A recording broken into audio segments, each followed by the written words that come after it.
Greetings. This is Willie Muhammad with National Network View. Tonight, our monthly contributors, Dr. Gary Clark, and someone who's covering down for attorney Sadia Kareem, our brother, Dr. Brian Turner, will be sharing their commentary and insights on the Universal Hip Hop Museum, which is scheduled to open in 2023. We also will speak on whether the passing of the legislative bill to create the Juneteenth federal holiday is more about symbolism, or substance. There seems to be a recent also uptick in applications and student enrollment at historically Black colleges. My contributors and I will speak on this, and we'll be back to continue with this, but we'll pause and we'll go into what we talked about, some of the commentary or the coverage from last week. So before we get into this top news, we want to do a recap, is what I was trying to say, of the current events that took place last week. I Have a Testimony show, which was on yesterday, our sister Kiana Muhammad and her daughter, sister Aliyah Muhammad, expressed the benefits of being educated in a school started by members of the Nation of Islam. Also talked about Aliyah's award-winning junior MGT drill performance and dealing with health challenges and meeting the Honorable Minister Louis Farrakhan. What are your thoughts about that whole meeting, and even the Honorable Minister Louis Farrakhan praying for you and your family? When I go think about that moment, I'm just sitting, as she was talking, I just went back to that moment years ago in 2018, sitting in this room, and I'm trying not to cry, but I can't even put it into words.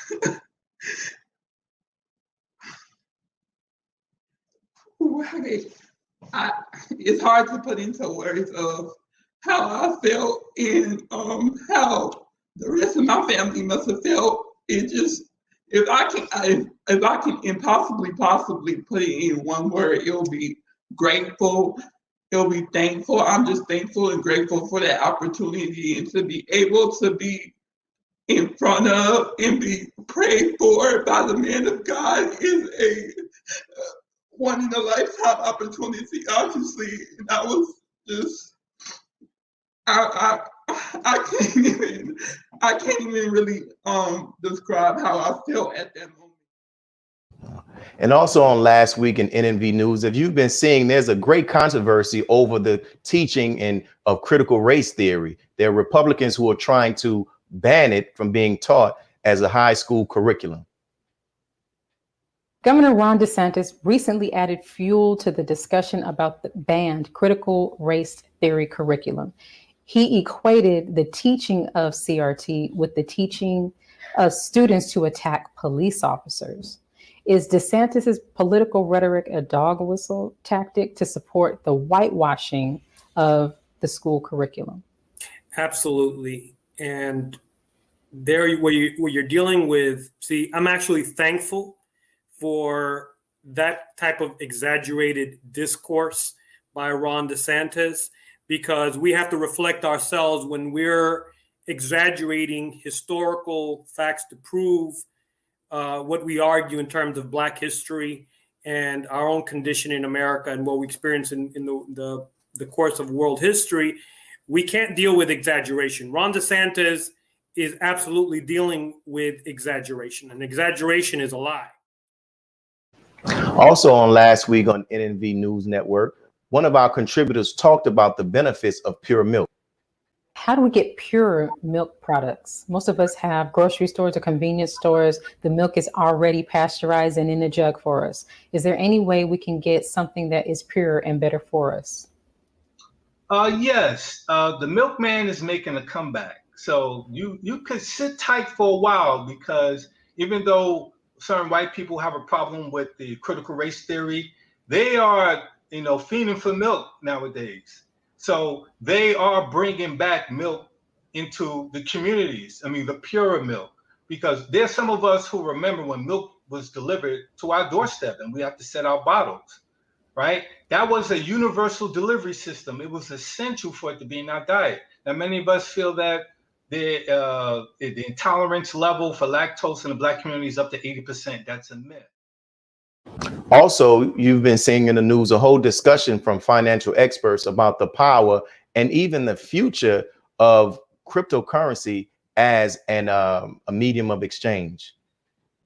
Now, there is a lot of FUD, which is fear, uncertainty, and doubt about cryptocurrency lately. What should we pay attention to, and what should we ignore? Right. That is exactly where we need to put it. There's something called speculation, okay, and just about any market. And again, I'm not a financial advisor or anything like that, but whether you talk about real estate, whether you talk about stocks, cryptocurrencies, whatever, they're speculative. People have adopted the term, oh, it's volatile. Yes, it changes. Things go up, things go down. And when you put the focus on speculation, you're pretty much gambling. So instead of putting the focus on the gamble, on the quick payoff, on, how can I strike it rich or hit it big, the focus needs to be directed to blockchain technology, which is what cryptocurrencies or these tokens represent, the technology and how the technology is entering into the business world now and what opportunity that will open up to us. NMV News anchor Tyreek X was joined by our NMV Weekly contributor Nina Shabazz Muhammad, who discussed food deserts in Black and brown communities across America and the lack of healthy food options that are available. Going back to what you were saying about our health not being a priority, then why are there an abundance of fast food restaurants in these food deserts? Because cheap and processed food is it's easy to make. It costs nothing to make. You can put so many different fillers in it and call it food. When you go out of the country, you travel out of the country, not too long ago, Ireland, they labeled, I believe it was a bun or the bread from Subway. They said this is not considered bread in our country. And wow.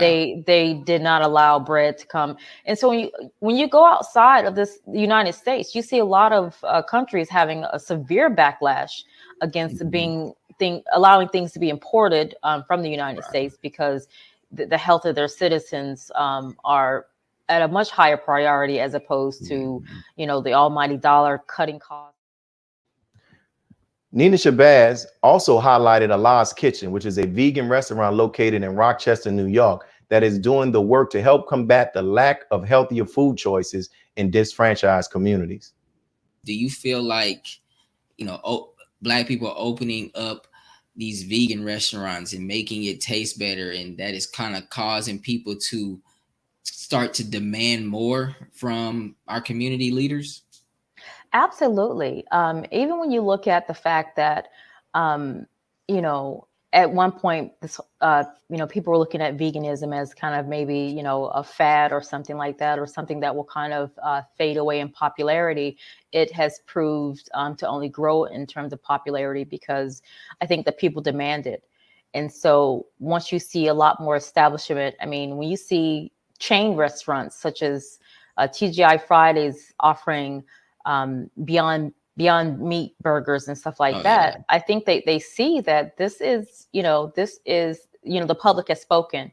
And so I think that when you see this trend continue, you start to see celebrities, come in, people of notoriety come in and support these establishments. That's Umar Johnson. NMV anchor Rosalind sat down with weekly contributor Dr. Akili Muhammad to discuss the U.S. District Judge Lynn N. Hughes' decision to dismiss the lawsuit brought by employees at a Houston's Methodist hospital against mandatory vaccinations and its short-term and long-term healthcare implications. What would you say your thoughts are on what may be coming for the fall season when we normally see things such as the flu and other viruses hit the country? Right. That brings up many questions, right? Because we are literally, from the perspective of the general public, we're really just in about the fourth, going into approximately the fifth month of vaccines. And we're already starting to talk about whether or not you need a booster shot. But yet the vaccine adverse event reporting system, the VAERS system, is continually having the numbers go up. And so the number of people that are having a problem with this vaccine are continuing to manifest itself.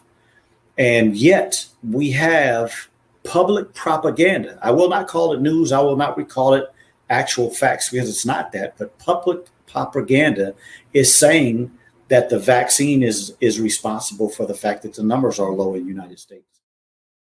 Let us pause for announcements from our sponsors. And after the break, we'll be back with Dr. Gary Clark and Dr. Brian Turner, who will be on talking about the groundbreaking and soon to be open Universal Hip Hop Museum located in the Bronx. We'll be right back.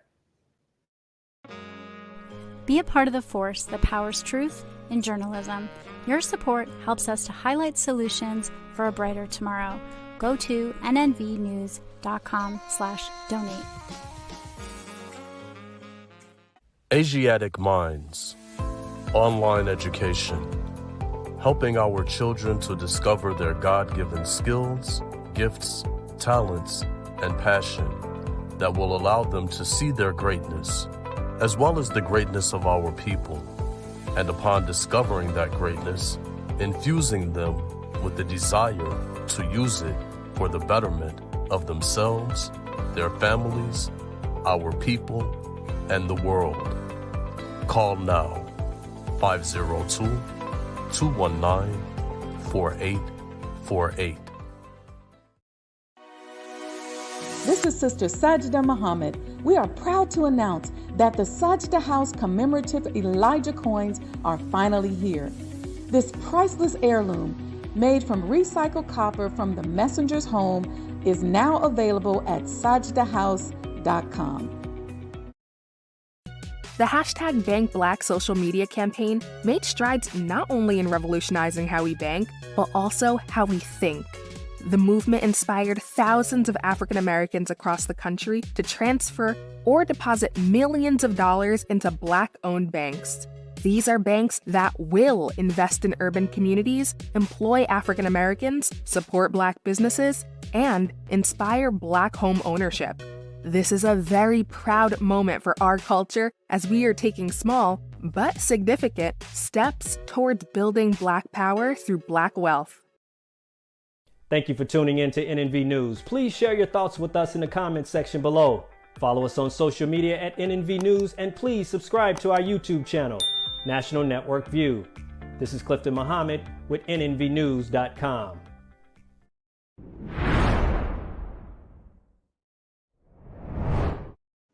The birthplace of hip hop will soon be in the world and be in the Bronx, which will be the world's first museum celebrating the genre. Hip hop royalty converged on a large tract of empty land in the South Bronx, overlooking the Harlem River, for the ceremonial groundbreaking of the Universal Hip Hop Museum. The event drew who's who of the legendary hip hop artists, including Grandmaster Flash, Slick Rick, Chuck D, Nas, LL Cool J, and Fat Joe. City and state officials joined the hip hop luminaries to plant the shovels on the ground for the $80 million, 52,000 square foot museum financed through the city and state and private monies. And with that, the most culturally relevant genre of music now on its way to getting its due. The titans of hip-hop converged in the Bronx to break ground on the much-anticipated Universal Hip Hop Museum. It means everything. It's hip-hop. It started here. This is the mecca, the birthplace. From Fat Joe repping Trinity Ave to LL Cool J doing it well and Nasty Nas, New York's biggest imports celebrated the culture and what will be its new home along the Harlem River waterfront. Hip-hop is one of those things that really, gave my life meaning.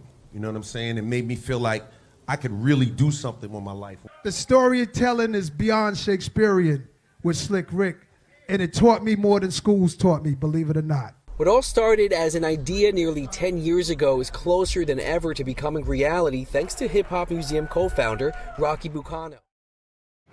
So we're here to talk about this topic, and we're joining us our brother Dr. Gary Clark, who's a monthly contributor, and we have who's standing in for our sister attorney Sadia Kareem is our brother Dr.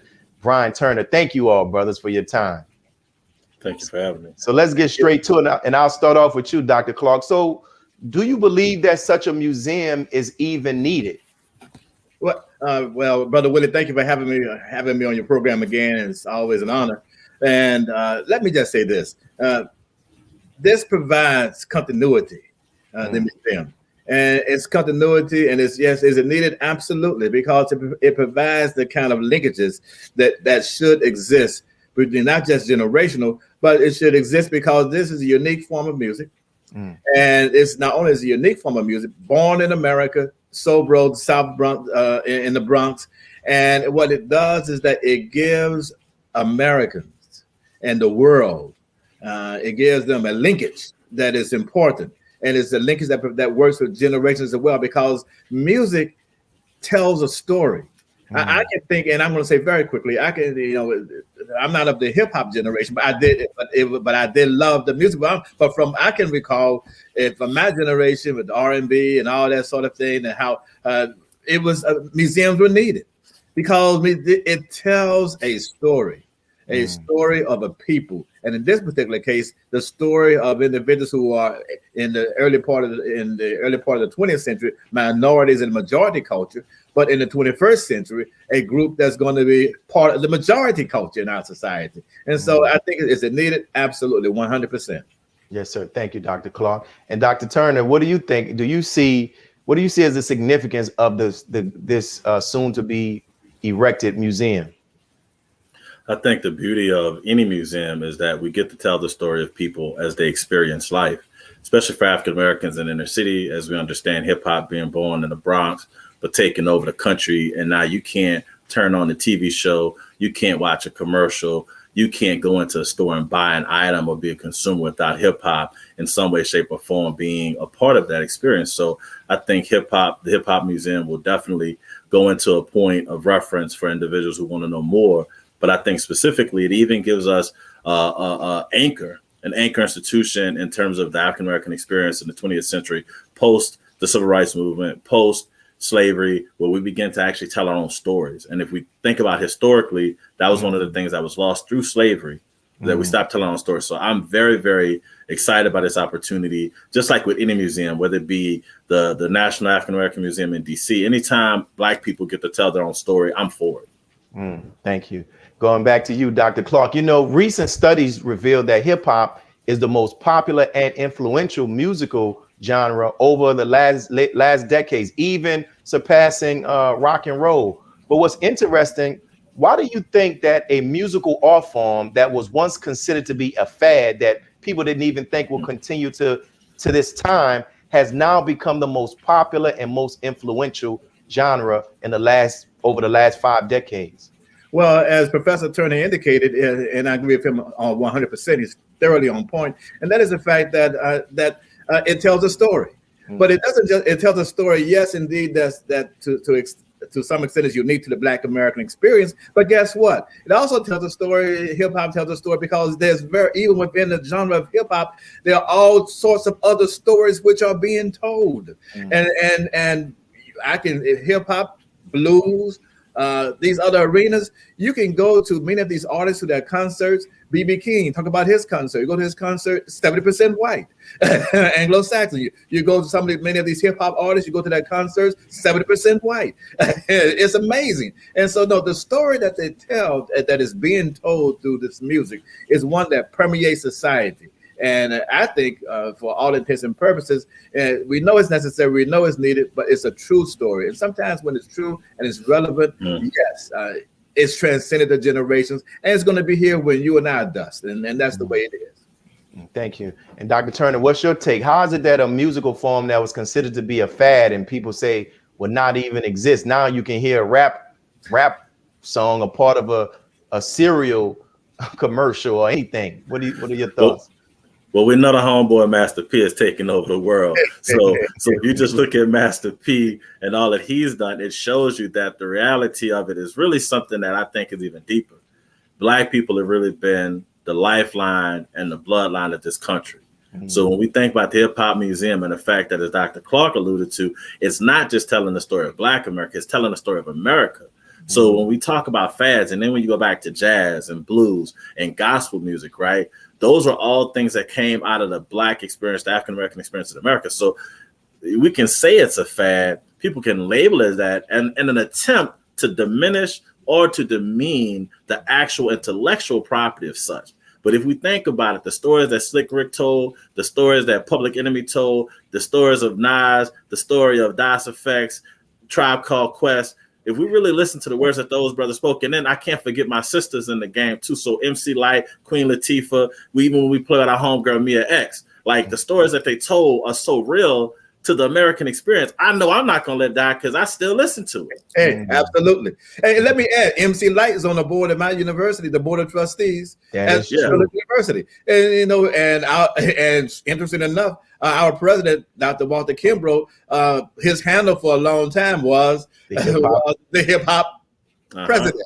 That's right. And Mia X recently taught a class at Tulane. So once again, we understand that. We look at the fact that Lil Wayne, he's not unintelligent. We look at Cortez Bryant, another homeboy from New Orleans, got degrees and they're moving the game forward. You think about Master P, got a degree. So once again, we can't ignore diminished intellectual properties that are built into the music and the genre and what it actually does. And we go back to the African griots and telling the story is just the way that they told the story for the people to understand. So hip hop was just what? The way we told our stories. So look, it's going to be here. I'm loving it. I can't wait to go visit. Good. Let me add, Dr. Turner sounds like an MC. He's spinning these names. Yes, that is. And so, you know, when we talk about hip hop, there's often this discussion of whether or not that some people inside the Black community and even outside the Black community at various levels, some feel that hip hop is detrimental. So from each of your perspectives, we'll start with Dr. Turner, then we'll come back to you, Dr. Clark. Has hip hop been more beneficial or detrimental to the Black community? Overall, I'm gonna say it's been more beneficial. I think just like with anything, people and let's call it what it is. We know that there's certain portions of America that will pervert anything for their own gain. So once again, when we see the fingers of the industry leaders and the moguls, when they take over independent labels and when they get their fingers, and we understand everything that has gone down with contracts and artists having control of their own images and music, that will pervert it. And that's why if I can for a minute, a dope documentary that I still use in my class, Hip Hop Beyond Beats and Rhymes by the documentarian Byron Hurt, I think that tells a great story of why hip hop can take that unceremonious and unsanctimonious turn towards the more detrimental, because that's what industry execs tell us. Like even when we look at the fact that the same year that Snoop Dogg and NWA came out with Gin and Juice, Public Enemy was actually one of the highest grossing groups and artists. So I have to say it's more beneficial, but I have to say to my people, we have to choose what we listen to, and we choose with either our feet or with our dollars. So I'm always choose the hip hop and the rap and the music that's going to uplift the community. So I'm going with beneficial. And Dr. Clark, briefly before we go to our next break, what is your take on that? Is it more beneficial or has it been more detrimental? Of course, it's more beneficial. However, like all things, there are certain aspects of it which have been corrupted. And the message itself has been corrupted. And you being a person of faith understands as well that we all have to be careful about what we consume and what we digest. But in the short and long term, it's hip hop has added and has great value. There are those who would say that, hey, singing those gospel songs, some of those gospel songs, is detrimental to America, to society. Why you sing Strange Fruit? You don't want to hear that sort of jazz. Oh no, that is bad. And so we got to be careful in terms when it comes to the question of detrimental. I would say 100% that in the long term it's been wholly beneficial, and the museum is going to tell the story, good and bad. And I have faith in those who are putting it together that the true story of hip hop is going to be told, and the evolution of it, because it's not dead.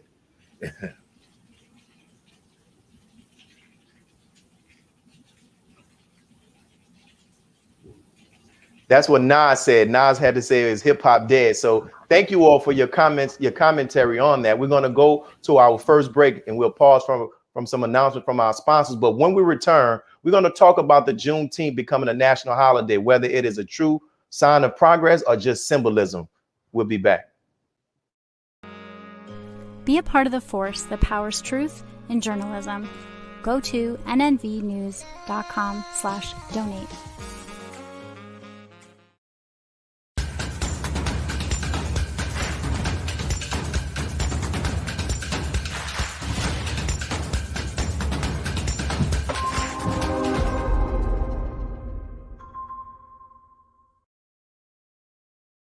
worldwide, 24 hours a day, 7 days a week. Download the Final Call Radio app and take us everywhere. On your phone, on your computer, on your tablet, on Instagram, Facebook, and Twitter. You can also log on to finalcall.com and click the Listen Live button, or finalcallradio.com. Final Call Radio, the official voice of the Honorable Minister Louis Farrakhan and the Nation of Islam.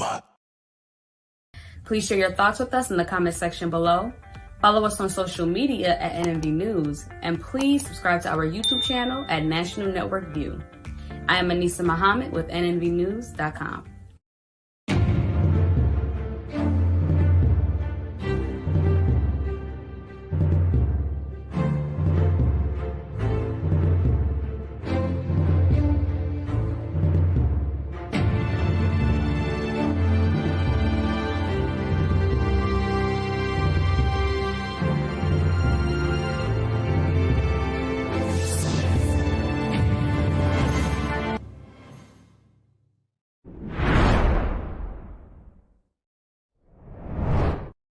President Joe Biden signed a recent legislation to make Juneteenth a historically black Southern tradition into a federal holiday, enshrining June 19 as the national day to commemorate the news of slavery's ending being reached to American slaves in Texas and other states in the Southwest.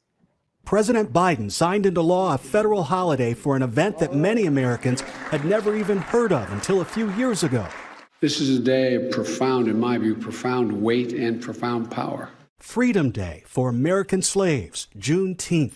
And it was almost 156 years ago to the day when federal troops moved into Galveston, Texas, setting free the last remaining slaves in America who had no idea that they had been freed years before. We are gathered here in a house built by enslaved people.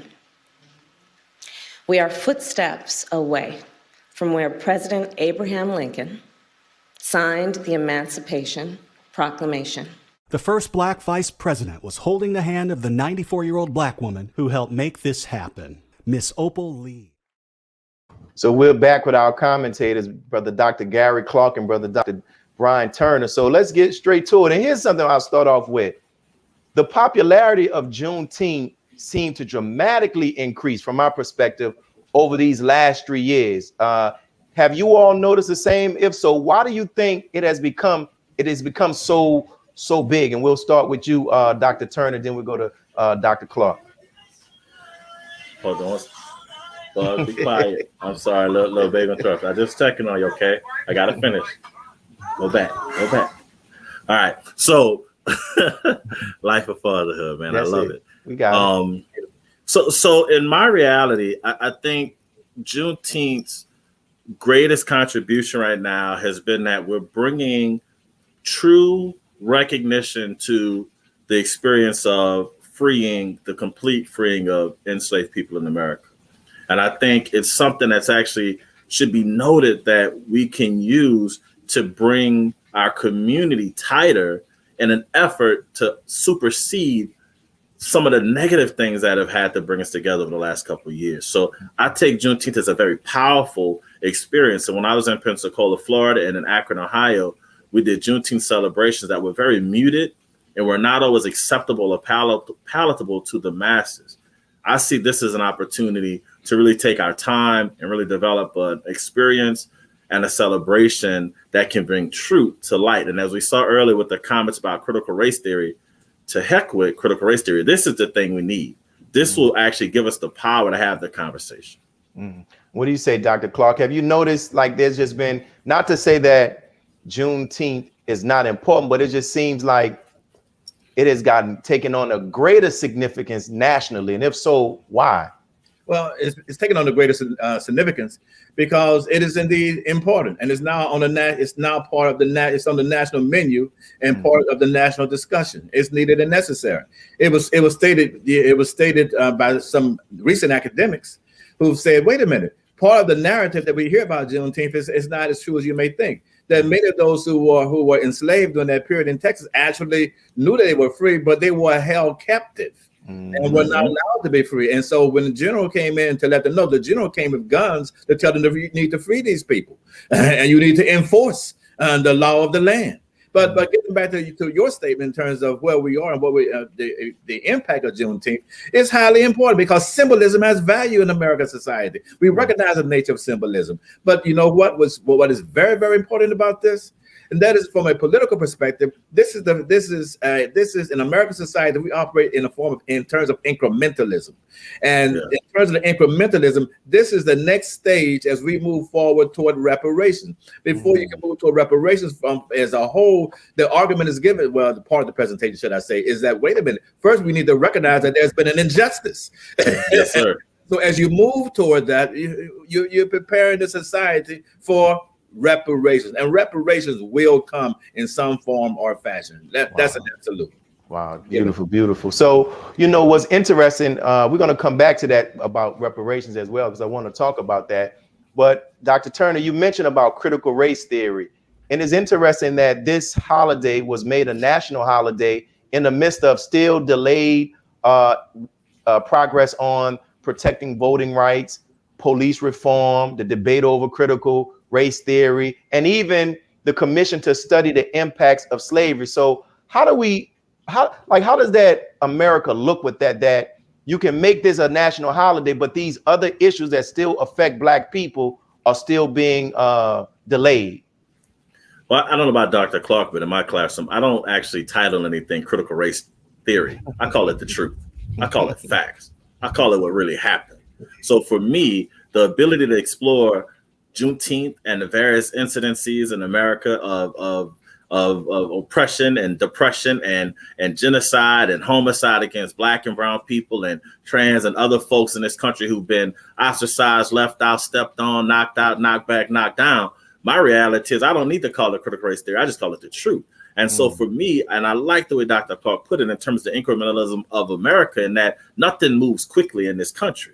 So until we take some of these small steps forward, we can't begin to build the evidentiary process to actually move towards reparations or true change. So we have to think in terms of how do we build the evidence? How do we put together the story so that we can actually move towards it? So I think, once again, we as Black and brown people in America, we've been able to chew gum and walk. So it's not that we can only do one thing. So I like the question of symbol or substance, but oftentimes it's the symbol. That's why Batman is so important, because that symbol goes up. If you remember the movie, they was just Commissioner Gordon would just put the symbol up in the sky, and criminals would just go in. So we have to have some of that symbol, while sometimes we're still working on the substance. So for me, I think the reality of this is one of those stakes in the ground, one of those landmark movements that we can actually tell our kids, tell our people, and bring us together without feeling like we have to operate in the backwoods or behind the scenes, and we can talk about what actually happened, and then we can come with the policies and practice to make this happen. Wow. So Dr. Clark, you mentioned about how this could be used in this ongoing effort to get reparations in some form. So can you elaborate more on how this being made into a national holiday can be used to add to the fuel to get reparations in America for Black people? Well, you know, there is something, that one would call linkage. And, in political science, you have linkage. And in this particular case, all of these elements are linked together. And why so? Because it's necessary. When we talk about HBCUs funding, when we talk about immigration, when we talk about civil rights, all of these things which are important to African Americans and people of color, Black and brown people of color, guess what? If you want the kind of influence in American society, it's going to be acquired.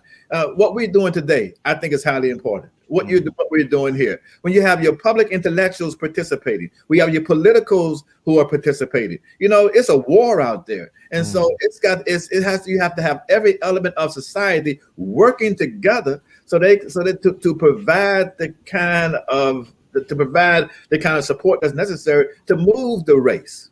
And that is what becomes important. And I'll say this very, very quickly. I'm a graduate of Howard University. When I was there in the 70s, they taught us that the truth, as Professor Turner indicated. It said you must teach. When I went to my first teaching position was at Spelman College. And my uncle said to me, well, nephew, are you teaching them the truth? And I said, and I had to go back and look and say, yes, I have to go back and revise my syllabus because you must teach the truth, as Howard University taught us to do. And so even in the 70s, even that was given, the critical race theory, but you didn't go around saying it's critical race theory. You started from the premise of how the society is developed and how it works. And then from there you move forward. So in our classrooms, this is something which is unique to the, I think, to the HBCU community. And what we do here is that we make sure that we teach our students the truth, so they don't go out there with a false understanding of the nature of society. And that's the way it works. Good. And so here's a question that I'll talk to you, Dr. Turner.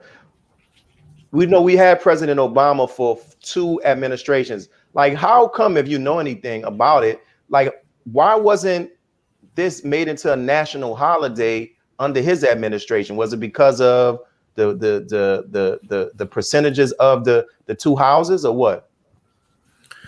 I think from a political standpoint, I'll defer to Dr. Clark if he wants to take that. But what I would say from a psychological standpoint, I think if we remember when President Obama took office, he was dealt a pretty heavy hand in terms of the economic situation in our country and dealing with the ongoing wars.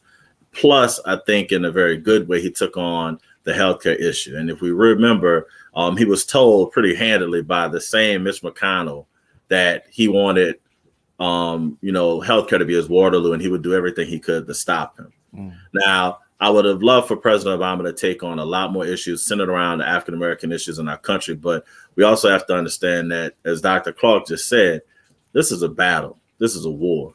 And we have to take these victories. And so I think this is a victory in the battle, in the larger war against racism, white supremacy, and white privilege in this country. And I don't want to diminish the legacy of President Obama, because I do have a lot of concerns about things he did, but I think it just came down to what was at hand, what could he do, and what else could happen. And so, and I would say on the flip of that, because it fed into some of the work I did, I think his initiatives on HBCUs, on working with Black men in America, I think those are some things that he was working on that were just as important. But I do agree that it would have been great to have the Black president, pin the Black holiday. So, but I do understand that's a good question. But I think, at the time there was a number of other things going on that maybe superseded the ability for him to get to this because of the issues politically in the House and in the Senate.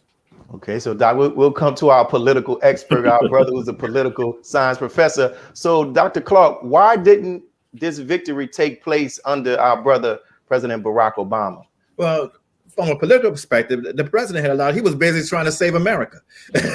Because, as they used to always, I've had folks say, they give us the keys, they give us the job once to do all the heavy lifting. And so he came in when America was trying to stay afloat. He was, but not to give him a pass, but let's be perfectly honest when it comes to the politics of this. Martin Luther King holiday came under Republican administration. You see, so many advances which were signed came under Republican administration because they wanted to get the credit, and they held off until they got the credit. Well, you know what? This president said we're not going to wait for someone else to get the credit. We're doing it right now. And when it's all said and done, many states already recognized the date. And so it was more of a lateral move to some extent for the federal government to do this. We find the symbolism highly important. We think it's great, but it was a lateral move, and it's one that it was 100% did not meet any true opposition exactly. from the opposition, because for them there are issues as they see it which are bigger than a holiday, which the ones that we know which are bigger than a holiday, like the rights of Black people to walk free and not molested and disturbed in American society. So let's a little bit more into that before we go into the break. So do you think that it didn't face a lot of opposition because they just knew those who would normally oppose such, it's just a holiday, we can give them a holiday, but if they're coming with this police reform bill, we're going to fight for this voting rights thing, we're going to fight for this. What do you say, Dr. Turner? I think that's exactly the point, that what we're seeing in America is, what I like to think about is one of the last bastions of white supremacy being held. that I think in many ways, because of the continual browning and the continual multiculturalism that's growing in America, you have a cadre of people that stormed the Capitol, not because it was politically astute or was going to change anything, but because they thought because they were white, they could do that and get away with it. And I think where we stand right now is that we are going to have to continue to do just like Sister Stacey Abrams did in Georgia. We have to continue to move the community. That's why I think the symbolism and the substance of a holiday like Juneteenth is so important, because it continues to grow the understanding of what our communities have to contend with. When we see new candidates for office who are going to push the envelope, who are going to bring up these issues and going to make sure that we have these conversations, I'm all for it, because at the end of the day, people are not going to give up what they feel they're entitled to. And it's going to take sometimes for us to take pretty ardent stances against this and have to fight for it. And so I think this is a great opportunity to say, just like Dr. Clark said, that we give the victory where it is, but we also understand that there's much more that we're fighting for. And we take this victory as an opportunity to continue to grow towards those ends. Yes, sir. And as we get ready to go to our next break, I'll close with you on this, Dr. Clark. Does this action by President Biden show his administration's commitment to the concerns of his Black constituents? Well, demography matters, and it shows his concerns, yes. But let me tell you something else. You know, as we move closer, further away into the in the 21st century, and as we see the browning of America, guess what? You're going to find a national holiday named for Latino American. I guarantee you. And you're going to find a national holiday named for an Asian American. I guarantee you. It's part of the process as the evolution and development of this nation state, of this country. We call blacks who act like whites who assimilate too much. We call them, there was a time in my generation, they used to call them Oreos. Well, guess what? The Asians have something, have a name they call Twinkies. They say yellow on the outside, white on the inside. And so much of what we go through in our society, we know, even though we know it's distinctly different in terms of how we came to America, but there are many of the same vices and ills which are being fought by other individuals who are minority communities in our society, in the state. Yes, sir. Thank you. So let's pause for the announcements from our sponsors. And when we return, our contributors will share their thoughts on why applications and enrollments are spiking at historically Black colleges. We'll be right back. Be a part of the force that powers truth in journalism. Your support helps to combat false media. Cash App NNV News. Asiatic Minds, online education, helping our children to discover their God-given skills, gifts, talents, and passion that will allow them to see their greatness as well as the greatness of our people. And upon discovering that greatness, infusing them with the desire to use it for the betterment of themselves, their families, our people, and the world. Classes begin September 1st. To enroll, visit AsiaticMinds.com. This is Sister Sajda Muhammad. We are proud to announce that the Sajda House commemorative Elijah coins are finally here. This priceless heirloom, made from recycled copper from the messenger's home, is now available at sajdahouse.com. Greetings from National Network View. This week's Final Call cover story headline is dedicated to a good man and his good works. Longtime Chicago pastor and activist Father Michael Pfleger has worked tirelessly on behalf of poor and disenfranchised residents for decades in the face of opposition and trials. He continues to fearlessly fight and press ahead for the most vulnerable communities. This FCN volume number 37 edition middle page article is a message by the Honorable Minister Louis Farrakhan entitled, "We Must Depend on Allah and Ourselves." To read more, subscribe to finalcalldigital.com and tune in to the all-new Final Call Radio. This is the nnvnews.com Final Call cover report. Please make sure you leave your comments and questions in the comment section below. Follow us on Facebook, National Network View, and make sure to check us out on Twitter as well, National Network View. This is Sergio Gutierrez with National Network View, signing off.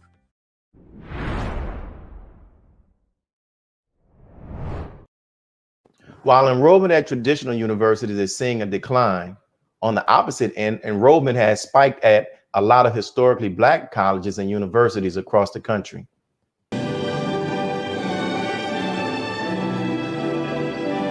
It's the time when high school graduates make that consequential decision. What's next? You did it. You made it. Curtis Lawrence has made his choice. I decided to go with FAMU. Behind those braces and that megawatt smile is a gifted 16-year-old who's about to be a high school graduate. How'd you get so smart? Well, it's really a product of my parents. They started me out early and made sure that I had the tools I needed to succeed. Reading by 2, kindergarten at 4, skipping grades by 7.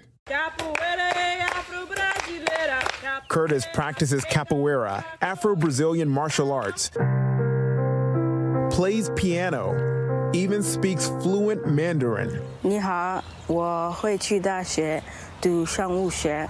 Hi, I'll be going to college to study biology. Curtis was offered $1.6 million in scholarships and accepted into 14 schools, including Harvard and Yale. But his pick, Florida A&M University. So we're back and we're here. It's good that we're having this discussion because we have two professors, one from Dillard University and the other from Xavier University. So I'll start with you, Dr. Turner. When we're talking about this, what do you attribute the increase in enrollment at HBCUs to? So I'm going to give credit to someone who I rarely, if ever, would give credit to, the Donald J. Trump. I figured that. But I only give him that credit because I think he's helped to awaken an understanding amongst our community that we actually have to support our own entities, right? And I say that in the grand scheme of things that for so long, and I remember my own grandmother explaining to me how growing up, she was told that white ice was colder. And in my mind, as a graduate of Isidore Newman High School, where I understood that ice freezes at the same temperature, no matter who puts it in the freezer, it baffled me that this could be told to people and they would either believe it or accept it. And so I think we found ourselves in a very precarious, but also profitable moment as HBCUs that we can come to understand that it is so important for us to provide a learning environment, but also a social and cultural experience that our young people will actually really appreciate, kind of like when we was growing up and we watched The Different World. So to me, I'll give credit to Donald Trump for, once again, pulling back the cover on the fact that white ice ain't colder. Good. And what do you say, Dr. Clark? I know because you were at Dillard University. What do you attribute the increase to? Yeah, and Dr. Turner is on point again as well in terms of the Trump factor, because the Trump factor indeed has great value in terms of motivating these young people of color in terms of the colleges that they choose and also other platforms. But there's some academics that say, you know what? A part of what's driving the enrollment up is the fact of the hate crimes that you see on the PWIs, on those campuses, the hate crimes that exist and the way they're treated in the classrooms. And there are those who cannot withstand the treatment and do not want to be part of the hate crime or hearing about the hate crime that exists. And that becomes relevant to them. But then, you know what? It goes beyond hate crimes as well, because in many cases, you cannot choose something that you know very little about. And many folks, let's say, who live on the West Coast, in California, there are those who say, you know what, they don't have exposure to the HBCUs. But then they hear about it from their grandparents and their parents and other wells, and then they get this sort of exposure. And there are even scholarships which are being made available for folks in California to go to an HBCU. And that's the beauty of this process. And so, yes, I would say certain things, and I think that Dr. Turner could recognize this as well, that, for instance, over at Howard University, it's given that with Kamala Harris, political science students now is the most popular major on campus because of her. When you see something, when you see that exposure, and you see individuals you know that you go to work with, your parents go to work with, and you see them being successful in the community, with a different kind of perspective, then it gives you the certain kind of gravitas to say, you know what, I want to go to an institution such as that. So HBCUs, they're discovering, have something to offer. And let me say, in the final analysis, I get upset with candidates who run for office who say, oh, there's apathy, they don't vote. Well, no, you have to have something to offer them to make them want to come out and vote. Same thing with our institutions. Have something to offer. Over there at Xavier, they have a great platform, a wonderful institution, a menu of things for students to take. Same thing at my university, at Dillard University. And so when you have things to offer, then they will choose it and be happy about the selection. Wow. And now, since we're talking about the increase in enrollment, so that means also more than likely the increase in graduates. So Dr. Turner, how do you think this spike will benefit the Black community in the future? Well, I really want to say, Dr. Clark, segue into the understanding that HBCUs offer a huge platform of learning and potential career opportunities is really the point that really this all rests on. For so long, we were told that HBCUs are subpar.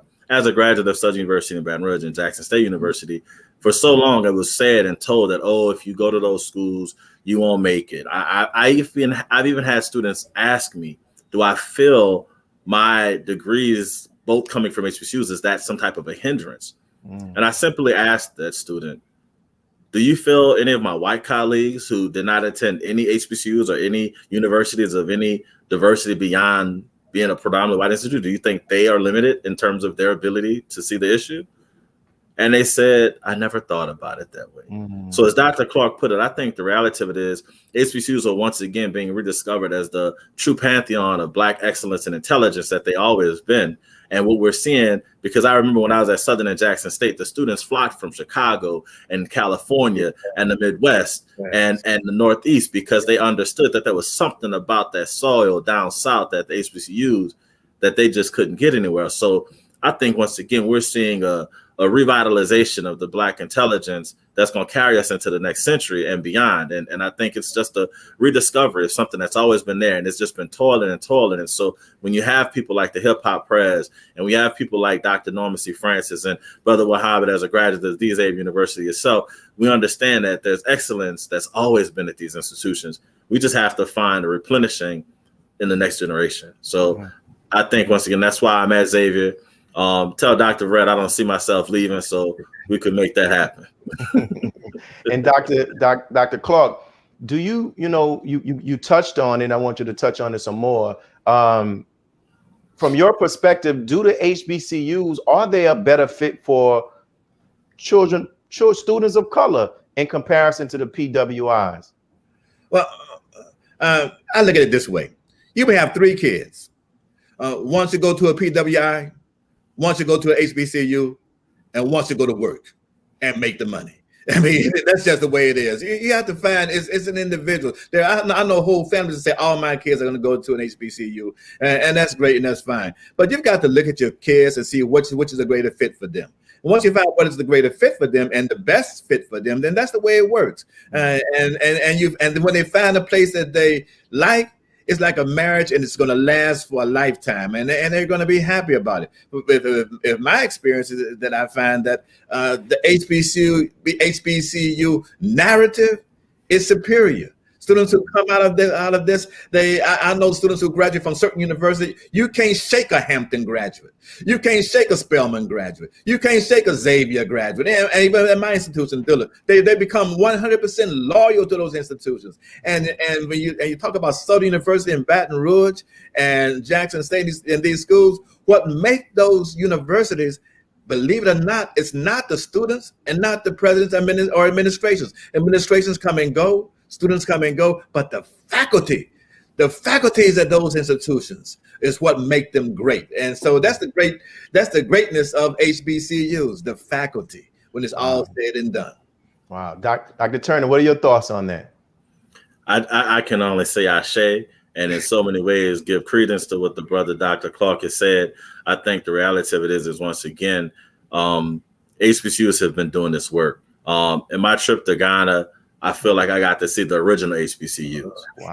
and an understanding that those are the institutions that go all the way back to ancient Timbuktu, and the reality of knowledge coming from the motherland, and just understanding that when we're able to be in these spaces, unfeathered, untapered, untapered, right?